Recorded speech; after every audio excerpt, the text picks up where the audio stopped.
Well, hello, everybody. My name is Garrett Schmidt. I'm the managing editor for BBC Exhibit Hall. I'd like to welcome you all to today's live webinar hosted by Credo. And this one is called Solving V28, How National Interoperability and AI Can Solve Value-Based Care's Top Challenges. A lot of good stuff here. I got a little preview of the slide set here and excited for the presentation today. I'll introduce our speaker in a moment here. But just a couple items of housekeeping before we get started.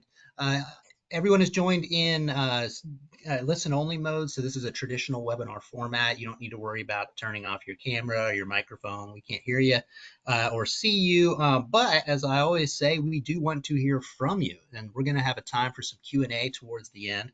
So if you have a question that you'd like to ask our host today, go ahead and drop that in your module. There's a place for questions specifically, and we're going to get to as many of those as we can today. If for some reason we don't get to yours, don't worry, someone will reach out via email afterwards and make sure that we get your question answered. So even if we're wrapping up at the last second, go ahead and ask your question and we'll get to it if we can. Finally, the session today is being recorded. So what's going to happen is when we're done, you will receive an email maybe about an hour or so after we conclude, and there'll be a link to the recording as well as to where you can download the slides, and there'll be more information about how you can get in touch with our speaker today if you would like. So without further ado, I would like to introduce Carm Huntress, who is the CEO of Credo, and he is going to be our guide today. So welcome, Carm. Thank you, Garrett. Great to be here today. So this is a really interesting talk in my mind. This has been such an interesting year for V28 and VBC providers. We've seen so many unique challenges that I don't think a lot of us were ready for, and a lot of our clients were ready for, and we've been learning a lot from talking to them. And sort of the changes. And I think the first thing really to talk about is V28. I think we've all been kind of, surprised of the size of the revenue impact for most organizations. I think it's more common that we've seen organizations have to cut staff, have to really reforecast their upcoming years. We've seen obviously a slowdown in acquisitions and affiliate relationships and the move to VBC. I think in a lot of ways this is a setback for the industry at whole in getting to more of a value-based care model. Everybody can argue that the risk adjustment model isn't perfect, but I think slow stepping into V28 and not such aggressive changes maybe would have made a lot more sense here. But I think this has really affected a lot of the VBC providers, and we've seen organizations like Cano actually go under in part due to these changes. And so these are big areas we focus on at Credo and talk to our customers. How do we make adjustments for the V28 impact? What is the financial outcome of that? How are you thinking about it and strategizing it? Whether it's labor reduction, utilization management, or improving risk adjustment, those are three big categories. Getting more into proactive clinical care and the focus there, and making sure that you've got a really robust risk adjustment process. And doing it very efficiently. And, this is part of our talk of how can we start to use national interoperability to start to rethink the risk adjustment process in a more proactive way. And then, as I said, we are seeing some pretty big changes here from underperforming clinics and a big focus there in affiliates. A lot less acquisition, I think, going on. We've seen private equity step back quite a bit from, growing and buying practices. Even though that tide might be turning a little bit, now it's really a value story, right? Which one of these groups are high performing and understand their future state. And since we're kind of past now, the uncertainty is passing of V28 and everybody kind of knows the new norm. So when we look at, V28 overall, obviously there's this 20, sort of the major changes here, right? 29 new codes, right? But also 2,000 being removed. And that's a big change, and making those adjustments in your organization can be a real challenge. And what we've seen, obviously, I think for this first half of year, is really a bigger focus on cost and utilization management over risk adjustment. I think people feel very good about the risk adjustment processes today. but there have been more of a focus on cost and I think it's important to say that we believe at Credo there's a lot more to do around risk adjustment, especially related to how we can leverage national interoperability and access to patients' medical records to really help support your risk adjustment processes really in a new way, opposed to doing it concurrently or post visit, as many groups day to day. And I think this has led a lot of our customers to really think about where they're prioritizing their efforts on certain, HCC codes has really shifted. And are we doing the work to identify these diseases to make sure that we're risk adjusting and caring for them? And CMS and Medicare is kind of guiding that ruling to say, hey, these are the things we find most important. These are the things we think you should be treating. And are the organizations following forward with that? And then I think the last thing is really where we've seen adjustments in revenue. We've seen groups as low as sort of like a 5% adjustment in revenue, as high as 23% adjustment in revenue due to the reduction in these codes on the HD model. So we're paying really close attention to this. This really leads into our first poll that we wanted to sort of ask everybody. How are you feeling? Those who are in risk adjustment, those that are VBC practices on the call, we'd love to hear from you here to understand how you think you're going to succeed in V28. You've made the cuts maybe by now, and that's what you're doing. You'll see this up on your screen. We expect some revenue correction, but where do we think we're going to land here, and what's your expectation of your revenue change? So we're getting votes in right now, and appreciate that. We'll just give it another minute here, and then we'll jump into it. Real quick, just to intervene, these are anonymous, so we will share the results when it comes in here, and you'll be able to see where you stack among your colleagues. But you can answer openly because these are anonymous. And we'll just give it a few more seconds here. We've got a good number of people voted here. And totally understand if most of you, some of you might not be, really directly affected by V28 or paying attention. So totally understand if it doesn't make sense to vote. So in terms of how much do you expect your revenue to change under V28, what's so interesting here is about 30, what we can see here is about a third of you are in the 1 to 5% camp, 25% of you are in the 5 to 10, and another 28% are in the 10 to 20. And then a few of you, 7%, are in the 20 plus. So what's interesting here is we did a webinar earlier this year similarly, and I think people felt, I think they were still trying to get their hands underneath this, but I think we saw a much higher proportion of respondees in this poll we did early this year in the 5 to 10 to 10 to 20. We've got more people in the 1 to 5%, which if everybody remembers, CMS and Medicare kind of signaled they felt overall it was going to be a 2% adjustment, which, a third of you are saying is true, but the rest of you are not. I think it is more in that 5 to 20%, I think is really where a lot of these groups are going to go, especially on a fully implemented basis. So really good, initial data here that, look, there's work to be done. And how do we offset this? How do we think about utilization management? How do we think about labor costs? And how do we think about risk adjustment, balancing out those things to have a successful program around your VBC populations?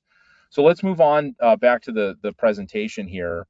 And these are the areas we think groups, we work with a lot at Credo around areas that we know can be improved. So first of all, we talk to a lot of groups of, our first thing with almost every VBC provider we work with is really how are you dealing with medical records today? Is that a manual task, and can you digitalize that?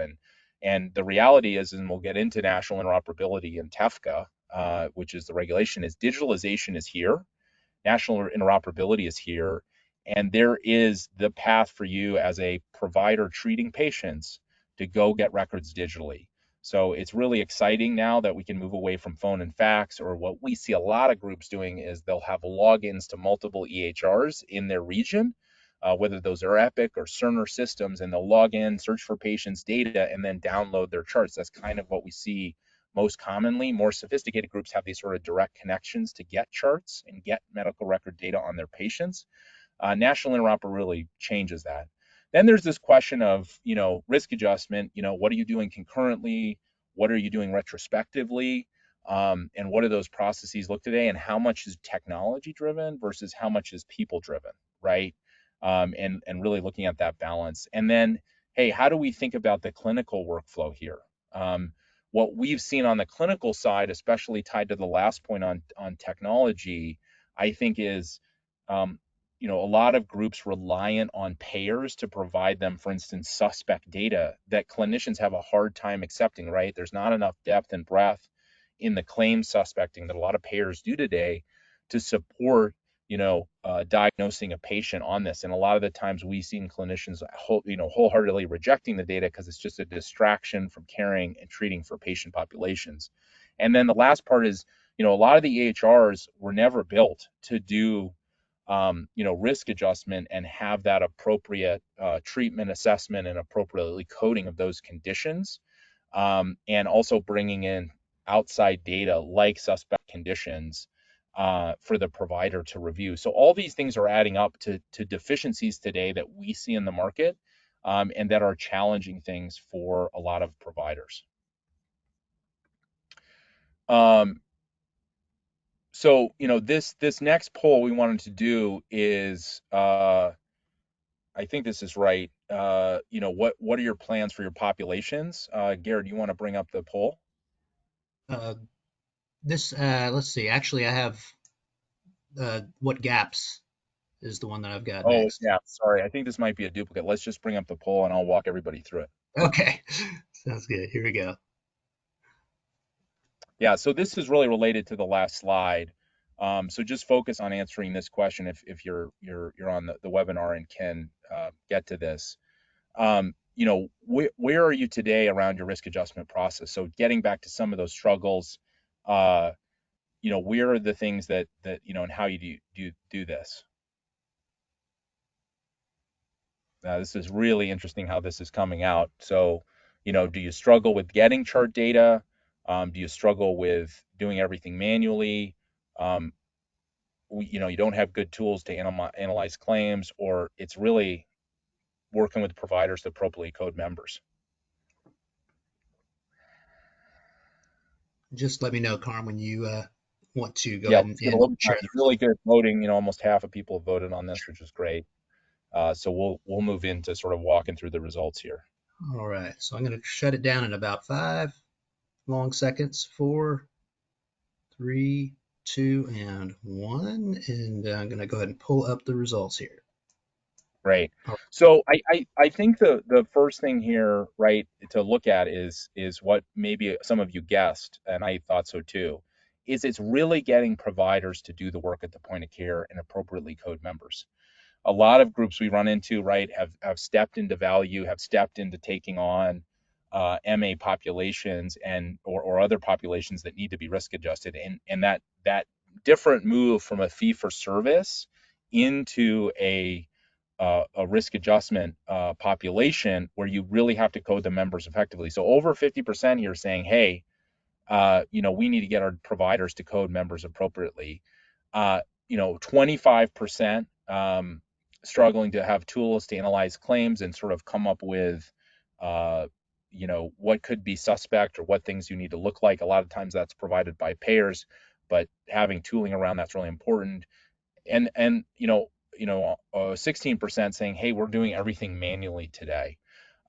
So very common. We see that all the time where there isn't technology here supporting the risk adjustment process. It's really having teams of people going through and supporting concurrent or other types of risk adjustment processes within the clinical groups. So let's keep moving on here. So this really gets to the topic at hand today, around national interoperability and what has really come to be, and what Credo's doing. So if everybody kind of remembers in the news a few years ago, there was this thing called the 21st Century Cures Act, and it set up a mandate for the CMS and ONC really to establish a national network. And um, the good news is there were already two kind of coming together at that time, Commonwealth and Care Equality, uh, that um, were bringing together all the data nationally, and they've been coming together over the last 10 years. And so what's so exciting is, this question is, uh, what does this mean from a risk adjustment and quality perspective? So now, if you're a treating provider under this new regulation, you can ping out to these networks and you can see these have access to clinical data across many, many EHRs. So you can see Athena, you can see NextGen, you can see Epic, you can see Cerner, and many, many state HIEs to bring together this data um, and make sense of it. And so that's what's really, really exciting. Um,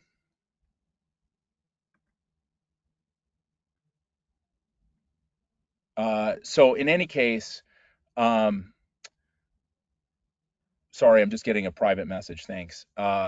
So in any case, this is really changing the game in terms of what providers can do to get medical history on their patients. And I think what's so exciting about these networks is they're exchanging today even 600 million clinical documents per month. So these are, we'll talk about TEFCA in a minute and that regulation and how it's coming to be. Um, and it's really changing the game. So let's go to the next slide here and talk a little bit. This is so, before we bring up the poll here, I think it's important to talk about TEFCA just for a second. So TEFCA is the Trusted Exchange Framework and Common Agreement, which is really driving these current national networks, Care Quality and Commonwealth, into this regulation that's going to require everybody to connect clinically their data and provide it on a patient. So I can ping and get patient histories back just with demographic information and get medical record data back on patients. And so I'm curious, we wanted to have this poll. Garrett, I'll let you come up on what's your understanding of TEFCA and national interoperability? Do you have any familiarity with it and what's happening and what's changing as we think of the digitalization and access to medical record data? Garrett, can you bring up the poll? Yes, I will bring up the poll. I think unfortunately I was given the wrong poll questions to put up here, so I apologize for that. So I'm not sure this is going to match with the question that you just Oh, asked. okay. Well, if it doesn't, let's just skip. Okay, That's the easy answer. sorry. Should we just skip here, Garrett? Well, this one is just so, in case it is relevant. What strategies have you implemented uh, to manage risk adjustment? Yeah, But I we think could. I think we maybe just did that one. So let's move on here. Okay, sorry for Um, that. yeah, no worries. So in any case, what we're seeing from a TEFCA and sort of a pathway to national interoperability, right, is that TEFCA is really this regulation unifying EHRs and HIEs across the United States. It's going to carry forward all the great work that Care Equality and Commonwealth has done and establish, maybe some of you have heard of these QHINs, these Qualified Health Information Networks. Epic is part of this, Cerner is part of this. Many of the major EHRs are signing up as QHINs to provide their clinical data on the network. And today those networks that have been built previously, Care Quality and Commonwealth, to support national interoperability. And so what's great today is if you're a treating provider, you have access to these networks, and for the most part, and we'll talk about what kind of data you can get back as a treating provider. Now, payer and individual use cases, which are the other sort of regulated use cases for requesting patients' medical record data, are still really being flushed out, right? If you're in sort of the payment and operations use case, that is a harder thing to do, and they're still being regulated. There's a lot of complication between obviously providers sharing data with payers and hesitation there, and then individual use cases really require identity verification, and there's companies like Clear that have started to work on this, but many of the network participants have been reluctant to respond to these requests, and the major focus has been on treatment. And Credo's been participating under the treatment regulations to do this. But we are going to see, these QHINs now are established. The major EHRs are part of this. The regulation is coming together, and we are going to see these networks regulated under TEFCA come online later this year, which will be really exciting in terms of the amount of data that's going to become available for participating providers, EHRs, and HIEs that do it. So let's take this concept and relate it forward to what this means from a risk adjustment and quality process versus sort of like state of the art today. And so if you think about let's start on the left side of this chart. Without national interoperability, how do I think about risk adjustment, right? Patient comes in, maybe we try to chart chase, we maybe, get a HIPAA release form, and we reach out to a previous provider. They don't respond in time. So there's no previous data or record. They just, have a visit, their record gets coded, the claims are submitted. And then typically what a payer function does, and sometimes large MSOs do this too, where they'll look at those claims, they'll try to get the chart data, they'll do basically a retrospective analysis, looking for, retrospective codes, suspective codes, prospective codes, and maybe doing some quality analysis too for quality gaps, colonoscopies, DEXA scans, mammograms, those type of things. And then they produce this sort of diagnosis and quality gap files that then they send back to the provider via a portal, payer portal. Sometimes these are emailed, sometimes they have provider teams from the payer that show up at these VBC providers to sort of get the clinical history and these gaps in front of the provider for the next visit. Now, this is a lengthy process. It can take 60 to 90 days if or more. A lot of times these gaps actually get dealt with in the meantime. This is a long process. And so what we've done at Credo and what we're encouraging, groups, VBC providers to do, and payers in the space is start to change the paradigm here because national interoperability has enabled this. And so what we really look at is say, well, I can go out to these national networks under treatment and get, on average, we get at least 50 charts per patient. In some regions of the country, like Florida, we get almost 80 charts per patient before that first visit. So we can say, hey, this patient's coming in for appointment. Let's get all their records together. Let's do a complete analysis of those records using machine learning and even risk adjusters to go through all that data to ensure the retrospective, prospect, and suspect codes, as well as quality data, is analyzed. And then we pass that through into the EHR. And then the doctor not only has access to that suspect information, those suspect gaps, but they have access to the medical records that back up those suspect gaps that haven't been coded and treated appropriately. And we really think this is the paradigm shift we're going to see over the next 5 to 10 years.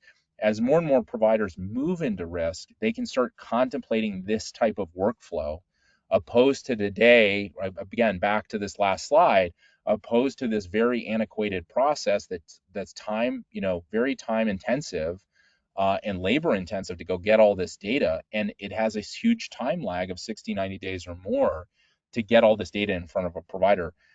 We're really making the argument to the market, hey, why don't you just get all the data up front?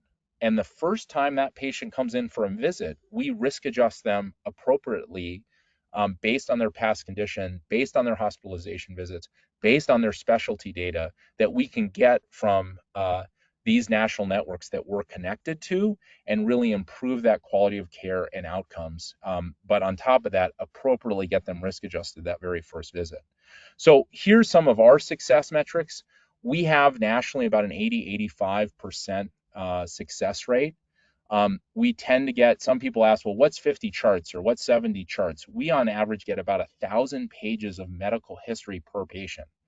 Well, how informative and how helpful can that be for a VBC population? Really impactful. We tend to find, anywhere from a 0.08 to a 0.28 of net new. This isn't existing. This is net new risk adjustable codes per patient. And then when we use tooling like VIM at the point of care, if you don't know what VIM is, it's an EHR overlay tool where we actually show this in workflow and allow the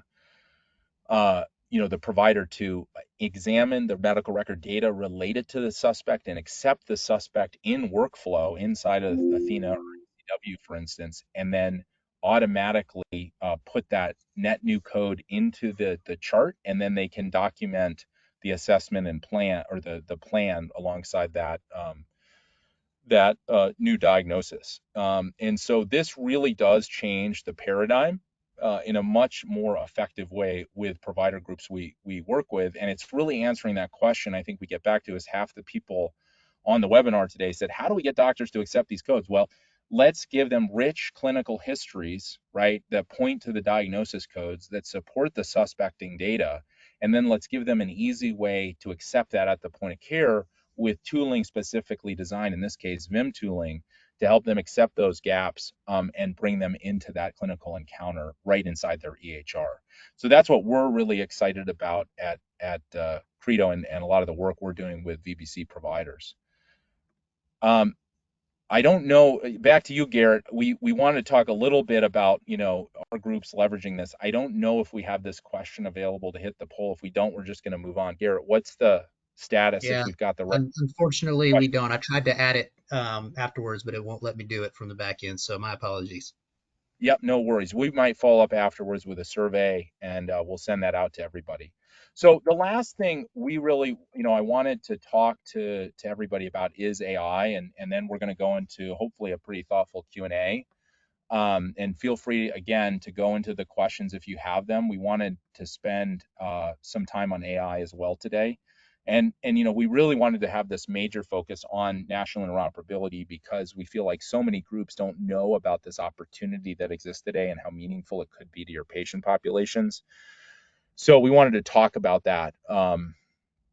But let's talk about AI for a minute. And everybody I think who's on the call today hopefully has heard of companies like OpenAI and Microsoft's work in the space, or what Google is doing with things like Gemini, and Anthropic, and Claude and Llama, and all these different models that have emerged that are doing this sort of generative AI uh, process, and doing this word prediction essentially on data. Uh, we think there is a future here of what we would say patient summarization of medical histories.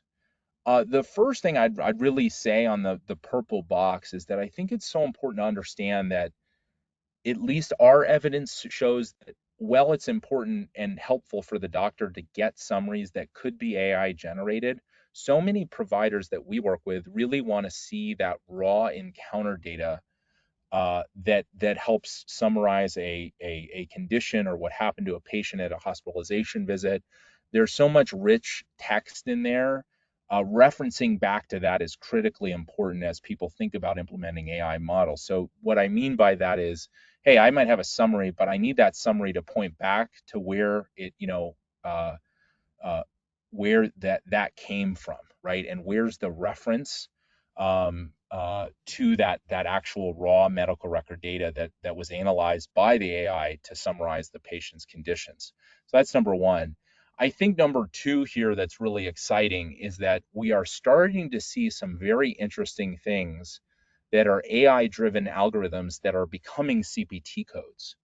And this is a sign that, uh, uh, there's appetite when these things are really impactful. So there's a company called Tempest AI that works on cancer diagnostics and has a algorithm that's a CPT code that actually, they do a biopsy, they analyze that, and then this algorithm, which was built on AI, basically predicts the right type of treatment for a patient with a specific cancer, and there's a CPT code for it now. And I think that's an early sign that we're going to see more and more AI driven algorithms that payers and providers are willing to pay for, because the impact they're going to have on care and better predicting, a patient's really around treatment, right? It also will be diagnosis, but I think those two buckets are going to really be improved greatly with these new AI models that will both work on diagnosis and identification of diagnosis, and then the treatment. How do we treat this, and do we have an algorithm, based on genetic data or a blood test or other diagnostic test that's driven by AI and then reimbursed by payers in a very specific way, like we've seen with the CPT code out of Tempest AI. So really exciting work in that middle bucket. Um, The thing that we've found, in the last piece I wanted to talk about today, is really models that we've been playing with. I would say, we have a team out in San Francisco that's working on this, and I think working with some of the best engineers in the space, and we plan to continue that effort. But we've tested a lot of broad-based models, even those specifically trained on medical record data. The problem really this comes down to is that individual diseases are very, very unique. And so if you go for a broad-based solution, these things tend to sort of fall apart, right? They don't do a good job at individually, like sort of broadly, diagnosing a patient across a lot of different conditions. And you think about, well, why is that? If you think about the difference between like diabetes and Alzheimer's, those are really different diseases. The way um, those diseases act, the way they're identified, the way they're treated is very, very, very unique. And so if you're just asking a model, well, understand this and understand that, it's really challenged in these broad based. And so what we think is sort of probably more closer to the answer is diagnosis specific models, right? Where I have a model supporting diabetes, I have a model supporting um, Alzheimer's and these specific type diseases or domains like an endocrinology model, a cardiology model, right? Those will see these sort of narrow use cases for disease identification and treatment recommendation and chatbots, I think. And then we'll see those sort of maybe come together as a multitude of models working together to help answer these questions about a patient's medical status and the current status of their conditions. And so that's where we really think it's going to go. And we've shown by focusing on a specific condition and building a model around that to identify that disease, whether that's suspecting that disease or just saying this disease is present, works way, way better, in this narrow use case. So we've done tests with kidney disease, CKD. We've done tests on COPD, and we're seeing those types of results where they're very accurate and very close to human assessment when they're narrowly focused on these specific diseases. So that's what we're going to see in the next few years. I think this is really exciting because today the vast majority, if you think about risk adjustment, it's really done by humans, and I think the polls even answered that today, right? Like we spend most of our time, um, you know, in the groups we work with, we see manual teams, and they still work. They work very well, uh, both onshore and offshore teams that do the work today. We've really got to look at technology and AI to support those work and be much more robust. And what we concern ourselves with, as you tie all of that to national interoperability, where you're getting tens, 20, 30, 40, 50 charts per patient, that's not a human thing to go through. We should really rely on technology to go through those charts and make sense of the patient's past medical history, opposed to relying on a human to go through, roughly 1,000 pages of history, right? That doesn't make any sense. So I hope that was helpful in sort of what we think, some big topics on AI and where we think it's going in healthcare. I think Garrett, I think we've got some time now and start to shift to questions, and we still got a lot of time left. So we've got plenty of time to answer questions. But Garrett, do we have questions coming in? And let's shift to that. Yeah, sure thing. And I actually do have the one polling question now that we can run that Oh, great. Let's this do that. this one has to do with how well. Well, I'll just go ahead and put it up here, and Carmen, I'll let you speak to it here. This is the how well do you understand the National Interoperability TEFCA regulation and its impact on value-based care? Yeah, I'm really curious yeah, see how this plays out. Great answer so far. And if you're like, hey, what the heck is TEFCA? Don't worry, you're not in. You're not alone. There's a lot of questions surrounding it. This is still very new. Yeah, and I continue. I'll say, we continue to be surprised about how little organizations know about this regulation and what's really happening. I don't think it's unlike a lot of other stuff, that comes out of the ONC or CMS, right? There's so much to pay attention to, and you got to focus on what's important to you as an organization. But I think this is really impactful when we think about value-based care, and I think one of the best places to start to enable it, and enable national interoperability. Yeah, so this Okay. is really interesting. So only let's call it, we got about 40% in here. So there's only 7%, so 1 in 10 really know what's going on with TEFCA. So that's really, I think, probably what we see too. And so we've got, over 50% have no understanding, right? So 1 in 2 don't have never, maybe even never heard of TEFCA. And then we got about 40% of that, and familiar. I've heard the word, I'm familiar with that, but I don't know about the latest changes. So, when you think about that, that's 93% of the people on the call today have very little, understanding of this. So don't feel like you're alone.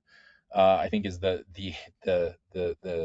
story here, and we're here to help at Credo. If you have questions, feel free to reach out to us. Come to our website. You can set up time with our team. We can talk about it.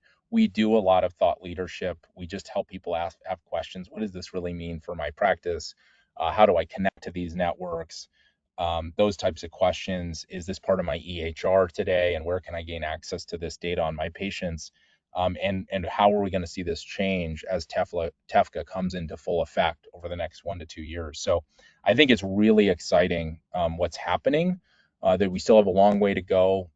Like I said, these QHINs have just been set up in the last sort of 6 months coming into the new year, and we've got a lot to establish this as a new national network, but we're making good progress here.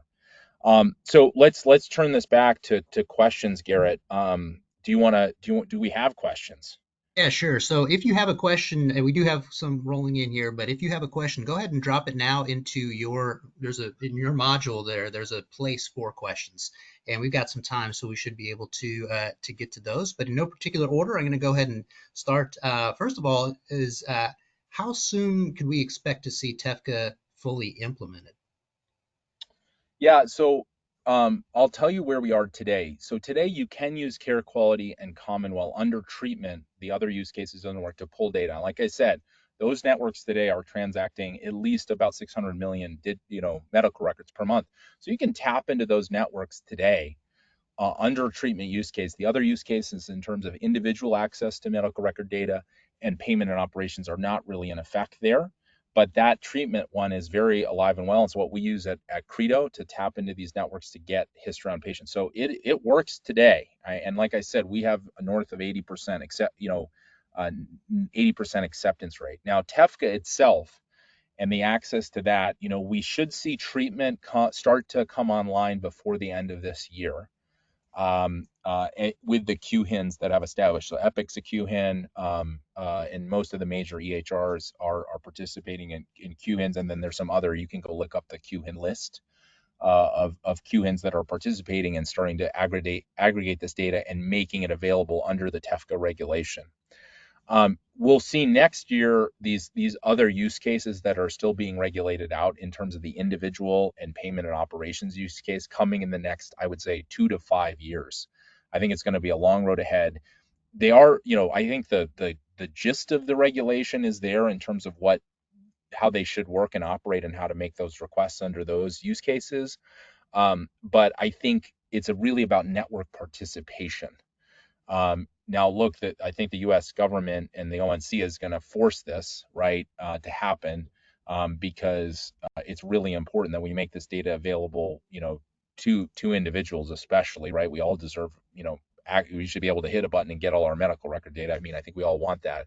We still need to have robust identity verification, and so those are the things that are going to start to be figured out in the next year to year and a half. But I think we're in a really good window right now where we'll see treatment come online, in a more robust way this year.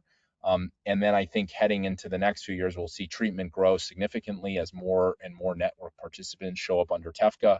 And then, payment and operations over the next 2 to 5, payment operations and the individual use case over the next 2 to 5 years. So that's what we're looking at from a timeline perspective. Great. Next question here is, does Credo use AI to process medical records? We do. We do. So, like I said, we're not. We use people and AI. And so, like I said, our work today has really been focused on more, I'd say, two categories of work. One is summarization, and I think that is really important. So, hey, do we, we've got, 1,000 pages of history. As we identify specific diagnoses, how do we summarize that data to the doctor? So, we've been working on summarization and have some pretty robust models that work fairly well. Again, we still think it's so important if you're going to provide a summary to doctor, we want that referencing back to the original medical record data. And that's really, it's citations to that data that the providers really like and we feel like is the right way to provide summarizations. And most of our research shows that. And then the second category is in identifying codes.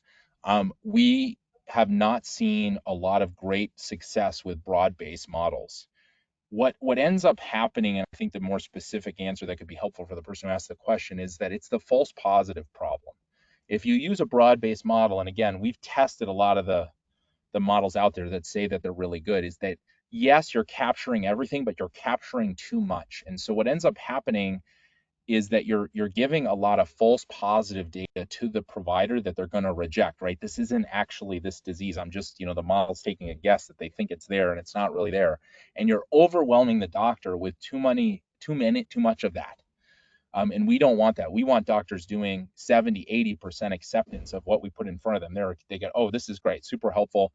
Maybe one of every 5 codes is one that, hey, I need some more work around this, or this isn't really risk adjustable, or this isn't really something is should be treated at this time.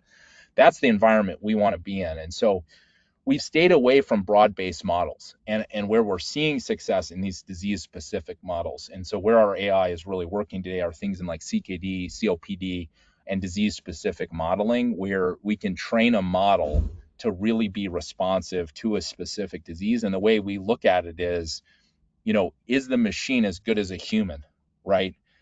In identifying these diseases. So we kind of do a one-to-one. We say, okay, here's a bunch of charts with CKD. Here's a bunch of, charts that humans went through and identified CKD. Can the AI do as good as the human?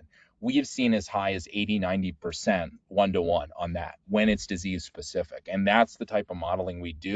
But that way we know if once we pull the humans out and we don't use them as much to check this data, we're delivering 80, 90% accuracy is good, right? We're doing as good as a human would do in identifying these diseases to get in front of the provider, whether those are, suspect, prospective, retrospective in nature.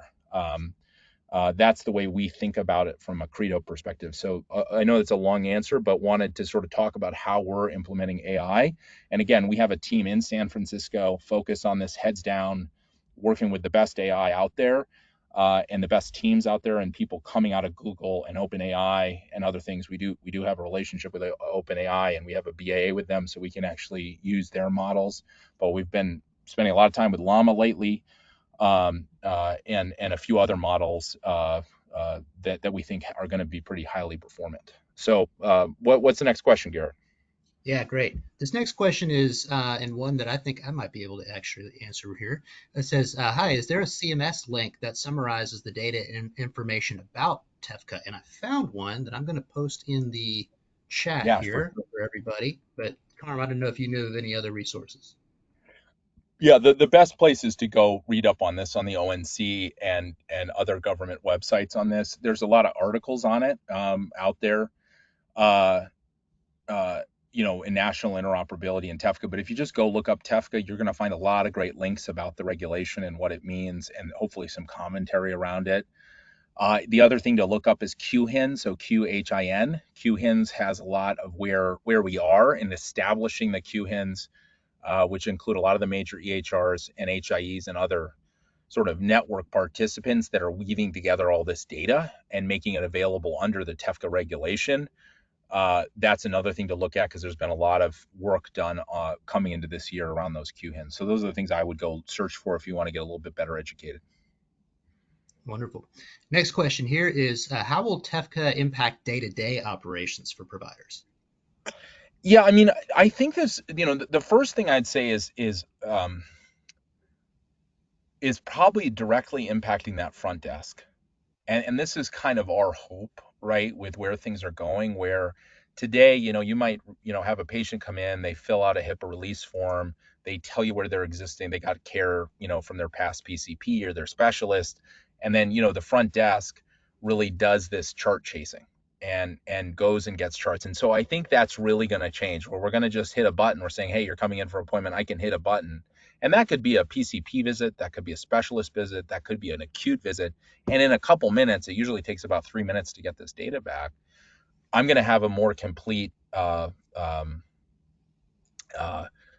solution, or complete view of that patient with all their charts from other providers, not only from the one that they might have just seen recently, but their real complete history. And I'm going to be able to make sense of that. So I think the front desk and that time consuming thing of, phone and faxing, logging into other EHRs, that is going to start to really change. I think for providers at the point of care, we're going to see them having access to this data in near real time. It's still very messy today. Like I said, we get 1,000 pages of history, not appropriate and not valuable for a provider to go through 1,000 pages of history during a visit. They don't have the time to do that if an average visit is 15 minutes.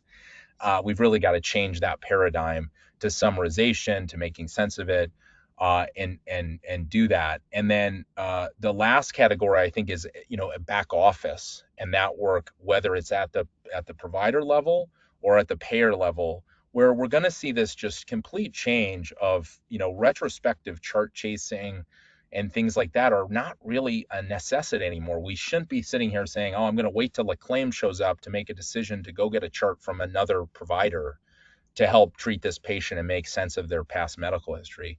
Wouldn't it just make a lot more sense to hit a button, take that patient demographics, match it on these networks, and pull down all that patient data for an upcoming visit and just make sense of it from day one? So I think those are three big areas we're going to see drastic change in over the next 5, maybe 10 years. But I really believe in a future that doesn't have us, on average, we're faxing like 9 billion pages a year, faxing everybody on the call. It's 2024. I'm saying the word faxing, and we're doing 9 billion pages a year. That does not make sense. And we all should be committed. I kind of want to start this thing, if others want to participate, email me or hit me up on LinkedIn. Is, I want everybody to sign a pledge, within 5 years, by 2028, we will not use fax machines, and everybody should be committed to that in healthcare. And I think that's a big movement. There's guys, the CEO of Blue Cross Blue Shield California has made this commitment. He wants his legacy. He said in a quote during JP Morgan this year, he wants his legacy to rid healthcare of fax machines. I'm with him. We got to get rid of this stuff. And I'm super excited about it. And I think everybody should make that pledge that within the next 5 years or less, with national interoperability, we should see faxes leave healthcare. And I just, none of us wants it. We get messages all the time of patients with CDs and paper charts and, all this stuff they're carrying around. It just doesn't make sense anymore. We've got to digitalize this and make the data easy and accessible to providers, and the patients they take care of, and the patients themselves. All of us should have access to our data in a very easy way. No different than logging into our bank and getting our financial data, right? Like, that's the world we all want to live in. And that's what I'm hopeful for. And we're really committed to that mission at Credo. Wonderful. All right. Next question is this. How would you suggest getting physicians more engaged in the subject of national interoperability? Well, I think education's number one. I think the first and foremost thing that we've really got to do is help educate providers that this is coming. I think every single provider I've talked to has a frustration over something about medical records, and saying, look, we have an answer here. We have a path forward. So you're not getting a fax. You're not, scrolling through, doom scrolling through pages upon pages of patients' history, trying to find something specific. We can move this to digital. We can make this searchable. We can make this available in a few minutes. And that's going to really change the way you care for patients and get you back to being a doctor, not a documenter or a scanner of documents, right? I always laugh at this cartoon that, has the doctor treating the computer in the EHR and not the patient. We now get to get back to, hey, let's treat the patient with this. And I think that gets doctors excited to back to being why they went to medical school, right? That's the thing that's exciting. So I think there's a lot of education there. And then I think, related to providers and value-based care, hey, we're going to make we're not going to do this thing where we're going to put suspect codes in front of you from claims data that aren't backed up with clinical evidence. And we can do that with national interoperability now. We can show you the patient's past medical history to make sense of their data, and get that in front of the provider to appropriately treat that patient in a value-based care model. That's the future we want for providers to be fully informed.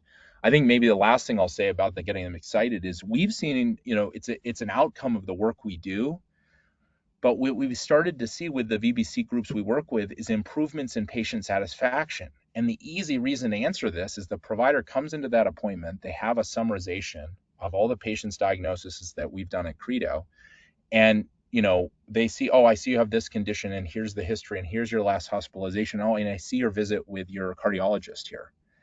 And think about that appointment versus what happens today, where your doctor goes in and tell me why you're here today.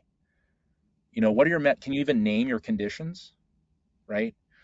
If a provider walked into me and fully knew my history and everything about it, and mentioned all the things, and then knew about my, whether it's diabetes or congestive heart failure, and said, hey, let's take care of that today. And actually, I didn't have to sit there and guess, what is the name of that disease I have? I can't remember the name. Or what's that doctor I saw for that thing, right? I can't even remember it. We're providing all that data up front. So as you think about providers and patient satisfaction and having that great experience, this is the type of history, and background we need to provide so providers can walk in feeling really fully informed to take care of that patient, right? And we can and really greatly improve those outcomes, and reduce medical errors, reduce lengthy, visits, reduce repeat visits. All that stuff is here for providers, to really change the practice of medicine with national interoperability. Yeah, that's a great answer. This next question kind of goes along with the idea of the fax, and I know the one of the reasons why the fax has stuck around so long is that it's security, right? It's one of these. It's very it's a secure tool to use, even though it's 100-year-old technology. But this next question is, how secured would the TEFCA network be? Is that something we know? Yeah, I mean, again, the participants are highly regulated. They're in these networks. Like there's quite a lengthy process to get connected to these networks and exchange data for these purposes.